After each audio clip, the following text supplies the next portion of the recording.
ముందుగా మీ అందరికీ శ్రీరాముని ఆశీస్సులతో మీరందరూ ఆరోగ్యాలతో క్షేమంగా ఉండాలని కోరుకుంటూ మీ అందరికీ శ్రీరామనవమి శుభాకాంక్షలు తెలియజేస్తున్నాను. శ్రీరాముడికి ఎంతో ఇష్టమైన చలిమిడి పానకం వడపప్పు ఈరోజు ఎలా చేసుకుందామో చూద్దాం రండి. ప్రాసెస్లోకి వెళ్ళిపోదాం. ఇక్కడ నేను 1 కప్పు పొడి బియ్యం పిండి తీసుకుంటున్నాను. మీ దగ్గర బియ్యం పిండి లేకపోయినా అప్పటికప్పుడే బియ్యం కొంచెం నానబెట్టి అది 15 నిమిషాలు ఆరబెట్టిన తర్వాత మిక్సీ పట్టుకుంటే పొడి బియ్యం పిండి రెడీ అయిపోతుంది. 1 కప్పు బియ్యం పిండికి 1/2 కప్పు బెల్లాన్ని ఇక్కడ తీసుకున్నాను నేను. కొద్దిగా నెయ్యి యాడ్ చేసుకోవాలి. నెయ్యి నచ్చని వాళ్ళు ఆయిల్ కూడా యాడ్ చేసుకోవచ్చు. వీడియోలో చూపించిన విధంగా పిండి మొత్తాన్ని కలుపుకోవాలి. కొంచెం బియ్యం పిండిని పక్కన ఉంచుకోవాలి.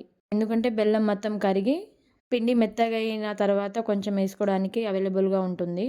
కొద్దిగా వాటర్ వేసి ఉండలు లేకుండా సాఫ్ట్గా చపాతీ పిండిలా కలుపుకోవాలి. అందులోనే సన్నగా కట్ చేసుకున్న పచ్చి కొబ్బరి ముక్కల్ని యాడ్ చేసుకోవాలి.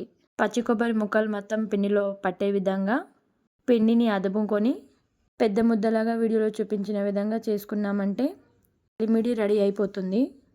దీన్ని పక్కన ఉంచుకోవాలి. 1 కప్పులో పెసరపప్పు తీసుకొని 4-5 నీళ్ళతో శుభ్రంగా కడుక్కోవాలి. ఇలా శుభ్రంగా కడుక్కున్న పెసరపప్పుని మీకు టైం ఉంటే ఒక 15 మినిట్స్ నాననివ్వాలి. లేదంటే ఒక 5 నిమిషాల్లో నానుతుంది. కొద్దిగా వాటర్ వేసి పక్కన ఉంచుకున్నాను.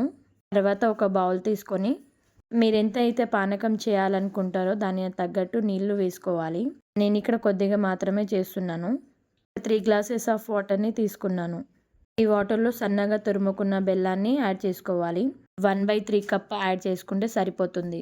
బెల్లం కరిగే విధంగా వీడియోలో చూపించిన విధంగా కలుపుకొని పక్కన ఉంచుకోవాలి. తర్వాత ఒక ప్లేట్లో 4-5 యాలకులు, కొద్దిగా మిరియాలు, శొంఠిని తీసుకున్నాను. వీటన్నిటిని కలిపి మిక్సీలో అయినా రోట్లో అయినా మెత్తగా దంచుకోవాలి. వీడియోలో చూపించిన విధంగా దంచుకొని పక్కన ఉంచుకోవాలి. వాటర్లో బెల్లం యాడ్ చేసుకున్నాం కదా, వీడియోలో చూపించిన విధంగా బాగా కరిగిపోయినాయి. తర్వాత మనం దంచి పెట్టుకున్న మిరియాలు, యాలకులు, శొంఠి పొడిని ఇందులో వేసుకొని కలుపుకోవాలి. పైనుంచి 4-5 తులసి ఆకులు వేసుకున్నామంటే శ్రీరామునికి ఎంతో ఇష్టమైన పానకం రెడీ అయిపోతుంది. ఈ విధంగా చేసుకున్న పానకాన్ని ఒకసారి కలుపుకొని పక్కన ఉంచుకోవాలి.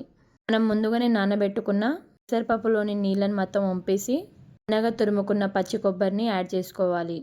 పచ్చి కొబ్బరి ఇష్టం లేని వాళ్ళు స్కిప్ చేసేయవచ్చు. వీడియోలో చూపించిన విధంగా ఒకసారి కలుపుకొని నుంచి ఒక బెల్లం ముక్కను పెట్టుకున్నామంటే వడపప్పు రెడీ అయిపోతుంది. ఈ విధంగా చేసుకున్నామంటే తక్కువ టైంలోనే శ్రీరామునికి ఇష్టమైన ప్రసాదాలు రెడీ చేయవచ్చు. మీరు కనుక మన వీడియో ఫస్ట్ టైం చూస్తున్నట్లయితే సబ్స్క్రైబ్ చేసి మీ ఫ్యామిలీ మెంబర్స్ అందరికీ షేర్ చేయండి.